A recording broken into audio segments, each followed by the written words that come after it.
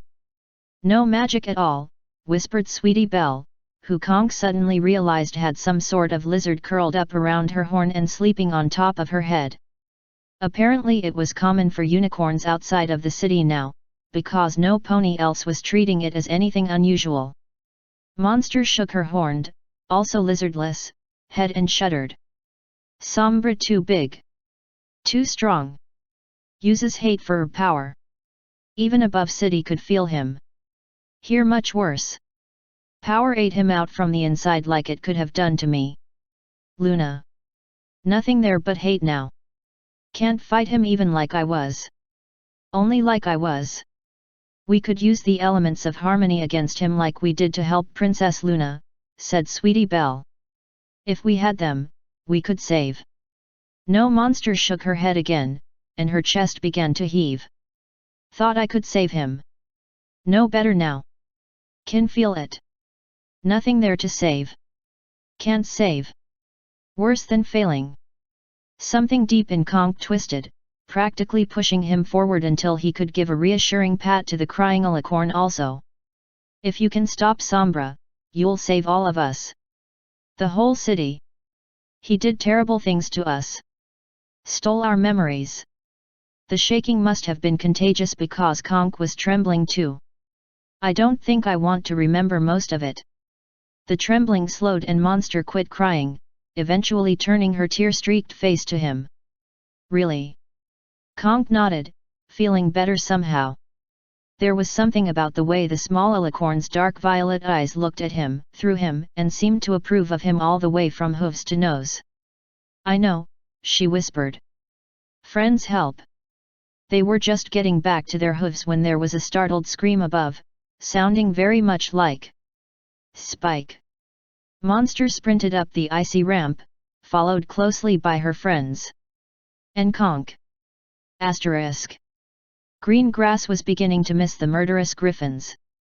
As Trixie detailed the events of Twilight Sparkle's test from Discord, it only got worse. There was no way to understand why an equal sign cutie mark and some pony named Starlight Glimmer was so important, and he had understood the problem of the Wendigo far too well. The Crystal Empire had only been a footnote in his research notes, more of a fable than a real place, and Sombra was a cold shock to his orderly mind. He was a full teacher and a researcher, not some sort of fabled hero, but at least he was somewhere safe. Relatively. And that's it, he asked once Trixie ran down, or as much as she ever stopped talking. Green Grass began to circle the odd pony-sized dark crystal that the royal couple had dragged up to their balcony room for some reason. What's this? Trixie shrugged, waited a moment for Shining Armor to interrupt, then continued once the exhausted stallion remained silent. It's some sort of changeling cocoon that Cadence says has a brand new monster. Changeling, corrected Cadence from where she was still curled up around her foal for warmth. That will probably destroy us all, finished Trixie. That's it. Anything new and weird on your end? Other than killing a Wendigo, which I never would have believed before. You always believed in studying history, not making it. Didn't you say something about your cutie mark? Oh, and the other princesses are pregnant. Oh. Green Grass could feel the world getting fuzzy under his hooves. You used the plural. Yeah, they're both preggers. Trixie looked out the balcony, squinting through the falling snow and sleet. I think I see the kids over there on that tower. Luna's pregnant. Green Grass concentrated on his breathing. Celestia's pregnant, asked both Shining Armor and Princess Cadence at the same time. Trixie waved a hoof. Don't ask me to explain. They're both crazier than Discord. Oh, and Luna's having twins for some weird reason. The world seemed to shift underneath Green Grass and he slipped on a puddle, staggered sideways against the warm dark crystal, and watched it rock and wobble against the granite tiles of the room. Then a loud cracking noise froze him in place, and the room filled with rainbow light. Asterisk. Monster galloped up the snow-covered ramp regardless of the chance of slipping, her tendons feeling like lines of hot wires against her flesh but balanced by the pleasant sensation of her friends right behind. Topping the tower's ramp showed a collection of large frost-covered crystals scattered randomly around, with a young dragon in the middle. Spike, she called out, galloping even faster until making a giant leap over the nearest cluster of crystals and skidding across the icy roof of the tower in his direction. You found it? No. Twilight. Spike waved a clawed hand at her frantically, but did not let go of a large heart-shaped crystal nearly his size. Don't come any closer. I'm trapped. It did not feel like any kind of trap to her horn, but she only thought about her depleted magic when it was too late. She skidded to a stop in front of the little dragon with her friends cascading over the low wall of crystals immediately afterward, leaving Featherweight on the bottom of the slippery pile as usual. Spike really stuck, said Twist, hunching down to look at the shards of crystal that had grown over the dragon's bare feet. How can we get him out without hurting him? They just grew up out of nowhere when I grabbed the crystal heart, explained Spike. Like that. The circle of crystals around them sprouted higher, leaving Monster and her friends cut off from retreat. The snow-covered crystalline shards around the edge of the tower meshed together like icicles, woven into a rough grid so tight that none of the little ponies had a chance to wriggle through, although the trap seemed to be growing slower than expected, and in erratic spurts.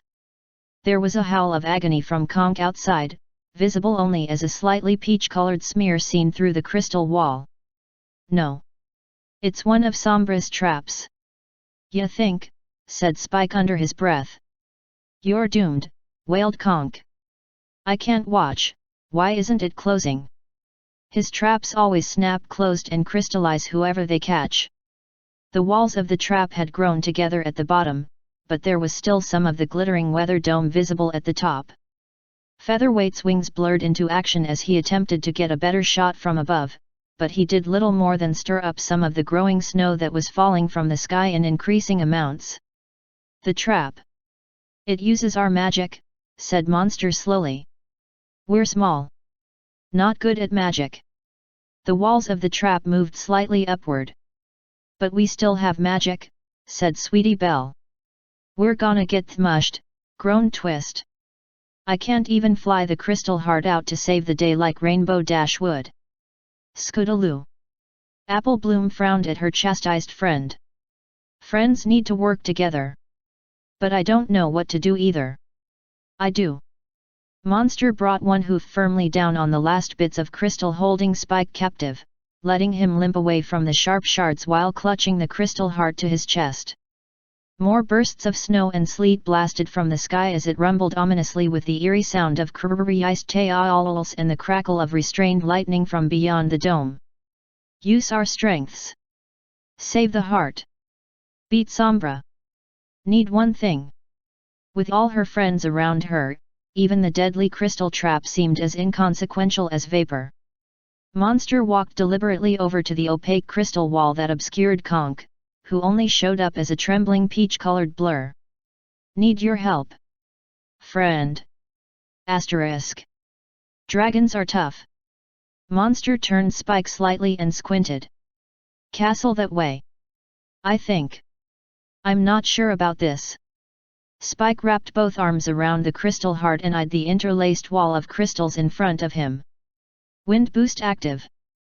Both Featherweight and Scootaloo flopped down on the ground and began flapping for all they were worth, making a gale, well, a stiff breeze that began to stream upward in front of the crystal wall. "Not that I don't trust you girls," continued Spike. "Head down," prompted Monster, giving him a pat on top of his head. "Arms in." "Got it," said Spike, assuming the position. "But knees apart. And hold on to heart," finished Monster as she turned around. "Knees apart," repeated Spike. "Could we talk?" "Saute." Sweetie Belle lit up her horn and played a blast of fire across the near side of the crystal wall, which caused the rest of the wall to grow upward while cracks started to form in front of her. "Conchoidal fracture," shouted Conk from outside as he slammed his hooves into the crystal wall. "And launch." 3 sets of hooves slammed into one small dragon, propelling him through the weakened crystal trap and out into the glittering city in a trail of sparkles and a fading scream. All the little ponies ran to the edge of the tower and cheered, except for Twist, who asked, "Though how doeth he land?" End of Tripartite, Part 12.